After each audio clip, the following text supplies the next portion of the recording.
Hello, welcome back to the channel. I'm EVM and this is all about our Tesla Model 3 Standard Range Plus and whether we should replace it or not, given what I'm about to tell you. It's essentially a lesson in PhD level advanced man maths. That's what I'm doing right now. That's what I've been going through for the past month or two, and I'm contemplating replacing it. Doesn't matter what for at this stage, but essentially there's an opportunity to get the most out of this at the moment that I don't think will happen again. So based on this and the man maths that I'm going through, should I change it?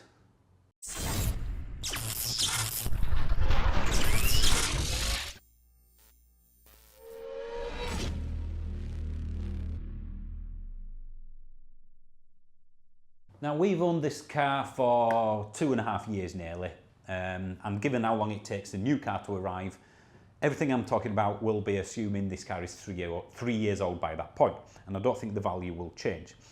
So there's that 3-year replacement thing that a lot of people in the UK do. You get a new car every 3 years, and I like my cars. It's the only thing I spend money on that I didn't need to. It's my vice, if you will. So I do like the excitement of getting a new car, of course, and if it's an electric car, it can generate content for the channel and so forth and so forth. So that's one reason. But the chief reason, the one that's genuinely making us think of changing it, is the residual value, which, due to apocalyptically high used car markets and values across the board, not just with electric vehicles, this thing right now is worth almost what I paid for it, what would be nearly 3 years ago. And it's done 35,000 miles. It would have been more if it wasn't for COVID, but essentially it's worth, again, about 1,500 quid less. If I sell it privately, and I usually do because that's the best way of getting money out of a used car, I could get 39 easily for this. And we paid about 40.5, of course. So that's making me think that this essentially is the cheapest car I have ever owned. I mean, I've bought a car for £700 in the past and sold it for £300, I think it was, about a year later. But with the maintenance and the repairs and the MOT and all the tyres and everything that I had to do on that car, per year, that cost me more than this. I'm looking at £500 a year in depreciation for a brand new car.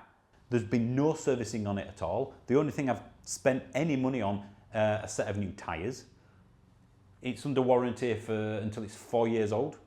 So again, any repairs will be taken care of. So it's literally, thanks to fuel being, well, electricity being 10% of that of petrol, I've saved an absolute fortune, quite frankly. But that won't stay like that forever. If I keep this, let's say, until it's 4 years old, the warranty is expiring. It's a year older, of course. 4 years, psychologically, I think is a lot more than 3 years to people. It will have done more miles, probably 50 by then. So I don't think it's going to be this kind of straight line depreciation curve I've had so far. It's going to drop off. I won't say drop off a cliff because the used market is staying this crazy for at least 2 or 3 years. But when this is 3 years old, if I can get, let's say, 39 for it, when it's 4 years old, I reckon that's going to be, what, 33, 34? There's going to be a significant dive down. There has to be, especially if things like the warranty is ending. Not on the batteries are fine. It's the car warranty I'm thinking about now. Do I think of it like this? Costing me £500 a year in depreciation. If I keep it another year, all of a sudden that depreciation goes up from £500 a year to a couple of grand a year. Depending on what, I mean, who's to say what it'll be worth when it's 4 years old, but I reckon it will have dropped off enough to cost me £2,000 to £3,000 a year in depreciation from day one. So keeping that extra year is going to cost me thousands of pounds. 6, 7, 5, 6, 7, 8,000 pounds, something like that. So do I sell it before it loses a significant part of its value, or do I keep it?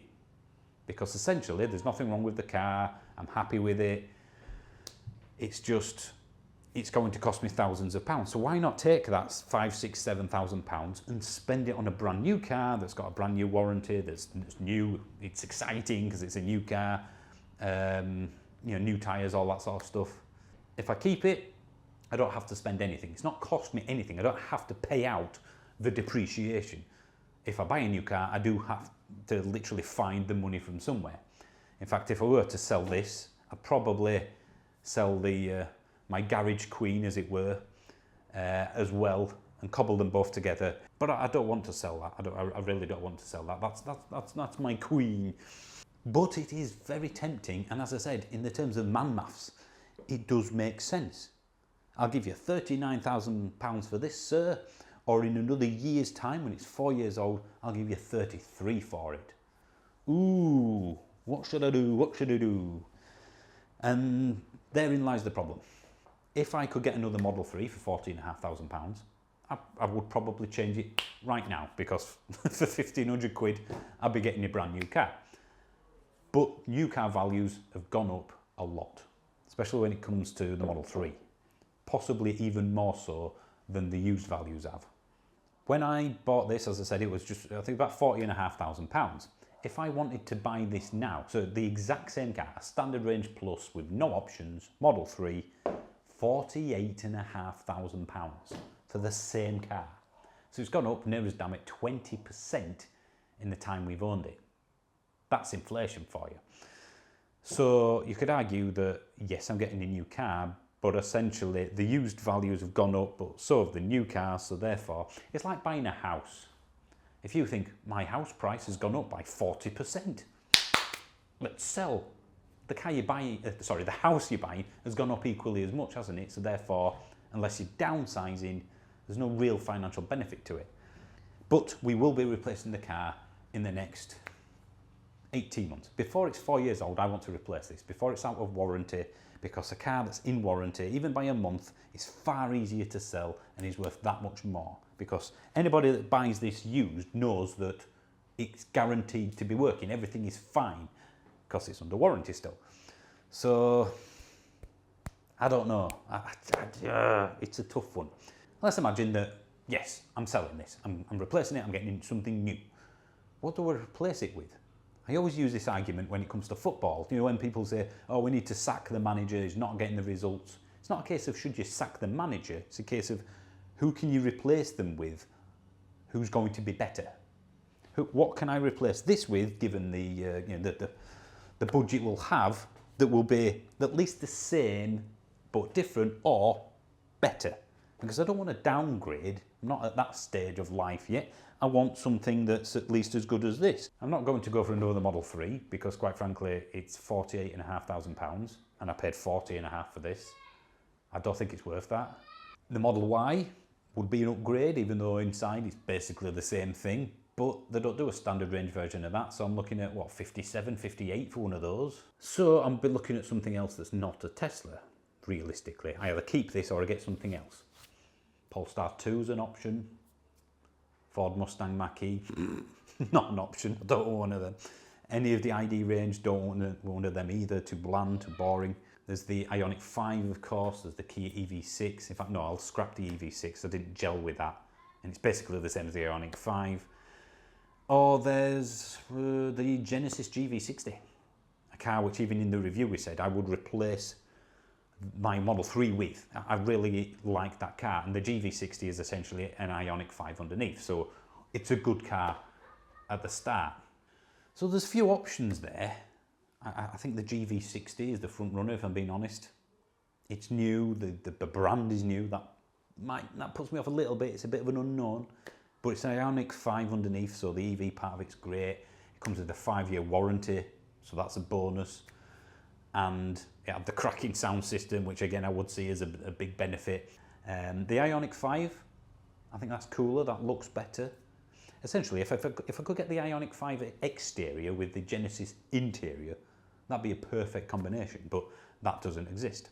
The trouble with the GV60 is that you're probably looking at the spec I want, the vehicle to load, the colour, and the audio system and the interior, you're looking at £52,000. Which, if I sold this and the Queen, I think we'd be fine. I think we'd be able to afford that, but I'd have to get rid of 2 cars for one. Oh, I need your guidance, guys. I need you to put in the comments what you would do in this situation. Would you just keep this and that and have some fun and then worry about it in a year's time? or 18 months or whenever you come to sell it? Would you think, yes, let's replace this and get something else? I don't have to spend 50 grand, I could spend 40. The trouble is everything's gone up that much. Even an e-Niro is in the 40s. There is also, as you might be able to tell from the fly spattered front of this car, another issue which I always forget about when I'm thinking about the excitement of replacing this with a new car. We've just come back from a 600-mile round trip. As I said, it needs a bit of a clean. And every time we do a journey like that, I'm reminded why I bought this in the first place. I drive up to charge, I plug into the supercharger, and I'm walking to the services or wherever, and I look over at the one, maybe two charge points on the Muggle charging network, the public charging network, and there's always a queue there now. Certainly at summer, as it is now, summer holidays and things like that. So it doesn't matter what car I've got. It could be the GV60, it could be a Polestar 2, it could be the Ioniq 5. I'm queuing or possibly thinking, is this even working? You go back to that, the public charging network again. In the nearly 3 years we've had this, never once worried about whether I could charge. Never even had to think about planning where to charge. You just put it in the sat nav, it tells you where to charge, and you're finished. I've never had to do a plan B, which in the previous 2 EVs to this, I always had a plan B and sometimes a plan C as well, just in case that charger wasn't working. Hello, sorry about that. So there is a massive thing in that. Every time I get out and see a queue at the 1 or 2 chargers that are working, I always go, yes. That's why I went for the Tesla, for the supercharging network. It's not so much the car, it's the network. If I did go for something else, I'd be giving that up. I don't think I could stretch to a Model Y, which is the only Tesla I would probably feel I've got an upgrade with. A long-range version of this is as much as a Model Y, so might as well stick with that. I've got a few months before I think I have to make a decision on whether it's stick or twist. If I stick with this, we don't have to spend anything, but when it comes to replacing it, I'm going to have to spend a lot more to maintain this level of car if I do. If I replace it now, it would be easier to maintain that level of car, but I will have to spend something sooner rather than giving us time. The Genesis GV60, I just want to mention that briefly. That is currently at its launch price still, 47-ish. And then once you add the options, you're at the 50 odd. But that won't stay at that price for long. It's been at that price for several months. And in that period, I know the Ioniq 5 and the EV6 has gone up 2 or 3 grand, the list price, because naturally everything has. So if I'm going to get a GV60 at all, it would make sense to get it sooner rather than later, because I'm certain in the next few months that car will go up another 2 or 3 grand like everything else has in the world. I'd be gutted if I thought, let's get a GV60, went to order it and realised it's gone up by 2 grand. That's 2 grand wasted. So there we have it, we're done. Oh, that's not a comfortable place to sit actually. Oh. Thanks for watching guys. Again, please let me know what you think in the comments and I'll see you soon.